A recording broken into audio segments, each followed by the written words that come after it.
Next, we got my guy from the land down under, baby. Oh, yeah. Hello, this idiot who's about to make a fool of himself on the mechanical bull is me, Callum. Last year I moved my life from Australia to London to pursue comedy. I'm doing alright. But before settling into London, I'd saved up some money and went on a ridiculous adventure. I hopped over to Nice for a wedding, went honky tonk in Nashville, Tennessee, saw Oasis in New York, and then had a little swim in Iceland. Was I well behaved or naughty? Will my family miss me after this video or be glad I left? Let's find out, baby! Whoa, look at Nice. How bloody gorgeous is Nice? I had a great time just chilling out and even went to Monaco for a day, which is a very nice sentence to say. But time to get down to business and rehearse the songs for the wedding. This is Nathan and Sabrina, my two besties. Well, I wish they were my besties, but somehow I got an invite to their insane wedding. Day one was on a boat. I couldn't really believe how lucky I was to be in this situation, so I spent most of my time just staring at everyone and everything, just trying to burn it all into my brain so I would not forget it.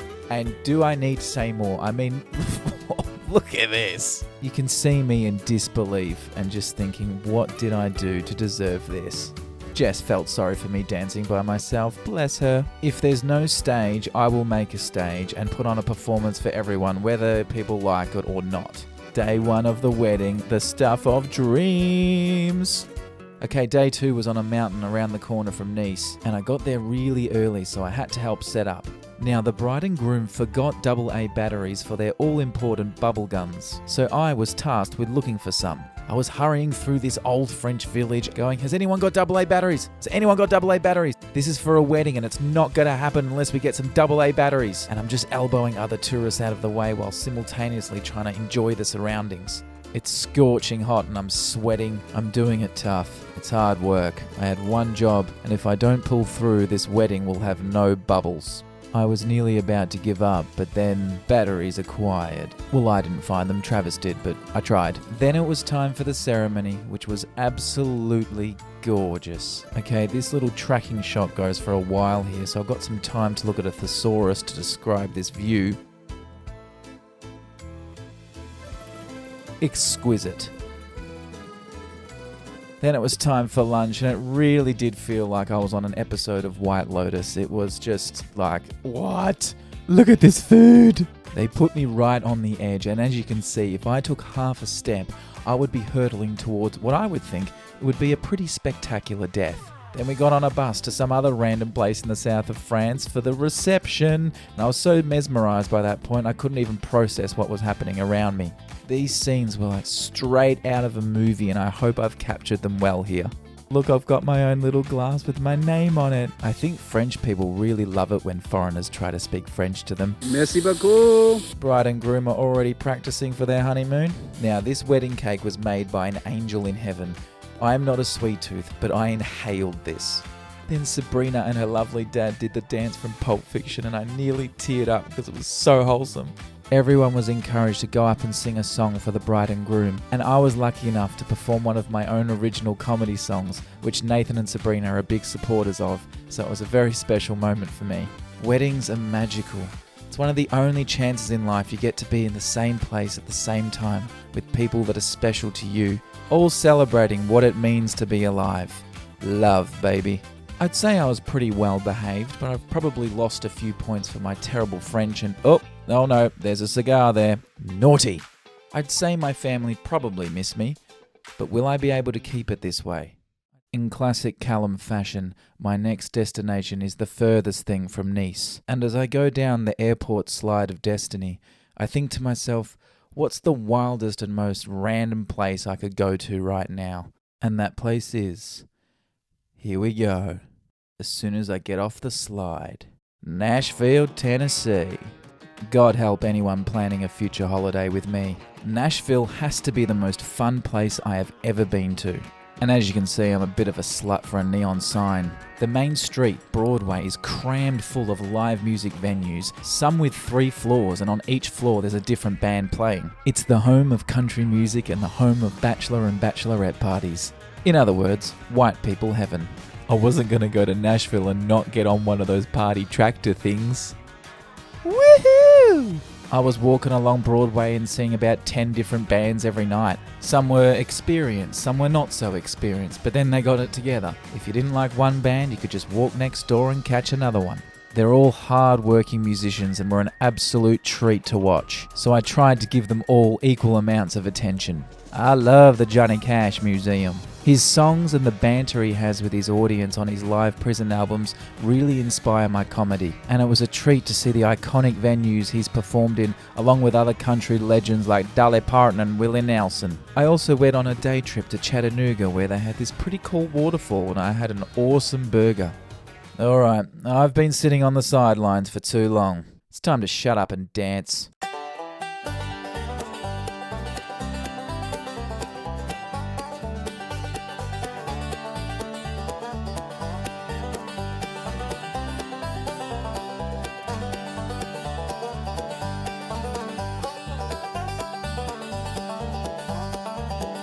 Sorry, not sorry. Oh, what's this? I'm at the college football. Tennessee versus South Carolina. The atmosphere really is electric and I have no idea what the fuck is going on.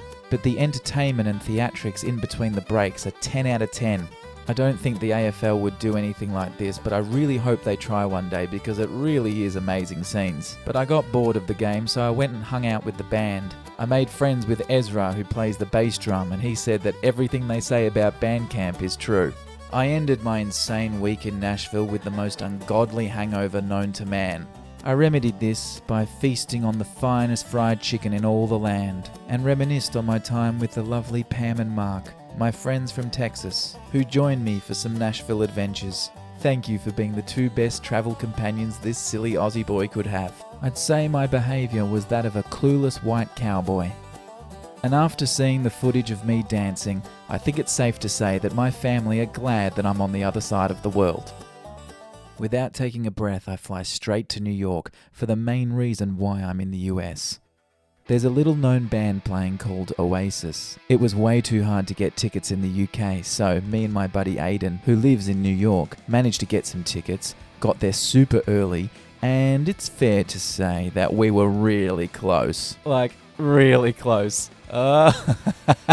Yeah! Adios vocal cords. Seeing Liam and Noel together on stage with my own eyes was like seeing one of the wonders of the world.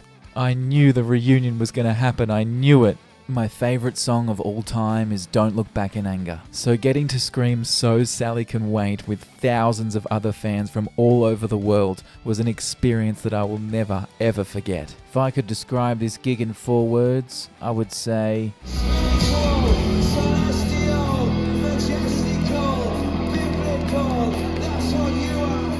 Alright, now it's just time to fucking chill out. It's been non-stop up until this point, so I've just got to take a few breaths and do some New York stuff. Like go to an arts exhibition 100 floors up, or relax in the strawberry field in Central Park, see some jazz, see a play, late night with Seth Meyers, and my absolute favourite place, Washington Square Park, where all different types of people just hang out and talk to each other. And it's just full of fucking weirdos like me.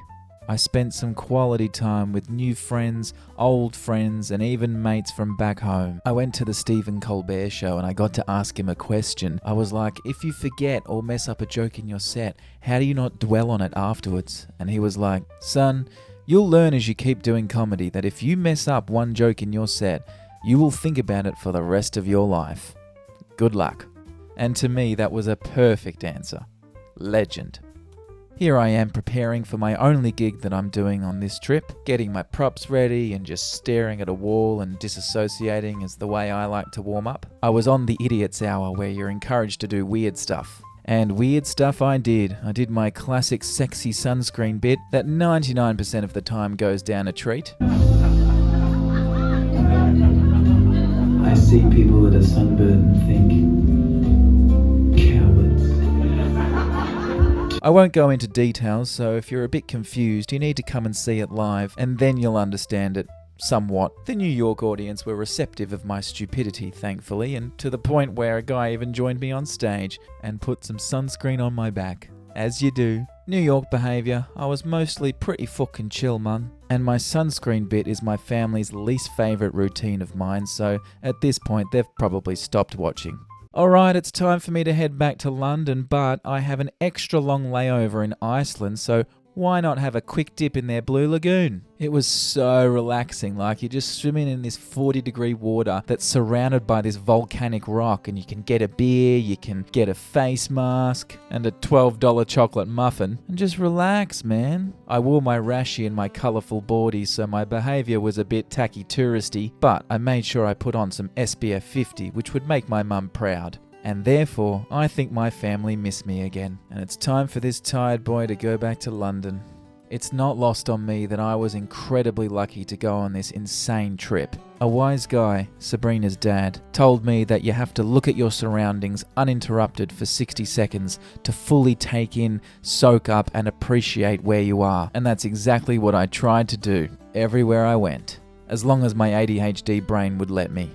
It's a good tip, hey? Have that for free. So stay safe, have fun, hug your friends, and dance. And if you're a bit shy, just remember, you'll never look as ridiculous as I do.